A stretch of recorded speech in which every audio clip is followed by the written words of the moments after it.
Nothing beats a Jet2 holiday. Nothing beats a Jet2 holiday. Nothing beats. All right, well, obviously, it's a ripoff of a very more salient post that the White House put in, but the Democrats have no original ideas. I'm pleased to welcome in our first guest today to talk about this and also the show down in Texas, Jason Miller, former senior advisor in the Trump transition team and Trump 2024 campaign. Jason, great to have you with us. Thanks for having me. All right, so it is heating up a little bit. I mean, have you ever heard of a Senate minority leader negotiating for $1 billion in funds in exchange for confirmation deals? How did it even get this far?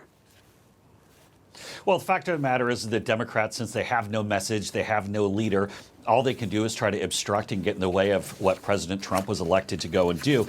And I think one of the things that's really getting lost here is the fact that there's some very critical positions that we need to have confirmed.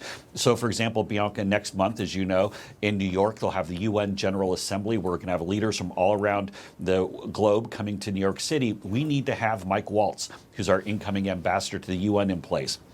We need to have Ben Black, the incoming CEO for the DFC, or John Jovanovich, incoming CEO for the Exim Bank, or Jacob Hellberg, Undersecretary of State for the E family. And the reason why you want these people in place is because we need to get these deals done. We need to make sure that we're asserting America's power all around the globe. And we can't do that if we don't have our people in. But, of course, Crying Chuck is too worried about his own political career. And I guess he's hearing those footsteps from AOC because he's acting rather irrational.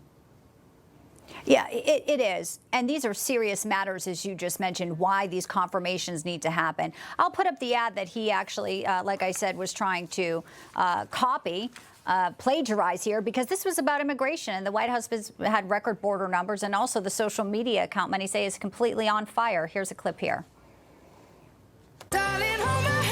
Nothing beats a Jet2 holiday. And right now, you can save £50 per person. That's £200 off for a family of 4. Immigration is such an issue during the campaign, Jason, and President Trump is up 1 point in the recent poll numbers here. People are in favor of what he's doing. When you look at Texas, immigration was a major reason while we saw some districts flip red for the first time. There's this redistricting battle going on. Governor Abbott, of course, giving everyone a few hours, telling the Democrats to get back. There's some serious allegations about whether or not they were taking, bribes, who was helping them pay to evade this special session here. But Jasmine Crockett has the nerve to come out again and say this is about power. I want to play this and get your reaction to her. This is bigger than Texas. This isn't just about the 5 seats in Texas. This is about a power grab. It is about basically setting the tone for what Donald Trump will try to do throughout this country so that he can suppress the voices of black and brown folk just so that he can stay in power. I mean, they vacated office to intentionally break a quorum. This is beyond childish. Abbott, like I said, he's saying they may have committed felonies. And the fact they go to New York with Hochul or they go to Illinois with Pritzker, clearly it's all politics, Jason.